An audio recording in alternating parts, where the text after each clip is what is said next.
That's right, Jessica. The good news is this watch won't be in effect for another half hour. We really don't have any sort of impending severe weather here up in this watch area. And our next voice can go bearish eastward. So that's good news. Not really looking for a whole lot to develop in these areas as we go through the next hour or so. Casting some rain showers developing though, and that's what we'll focus on right now. Check where some of those showers are on the North Shore. Now, certainly some stronger thunderstorm activity heading north of Baton Rouge into southern Mississippi. But again, we're not really worried about that because that is well northwest of the area. But up on the North Shore, you have seen some shower activity here anywhere from central parts of Panhandle Parish, right around Hammond, moving northeast of there.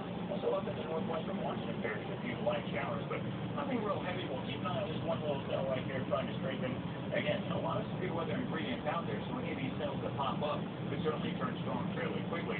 We just have not seen anything developing at this point. Now, here in the metro area, things are looking pretty good for the next couple of hours. Most of the focus should be up to the north.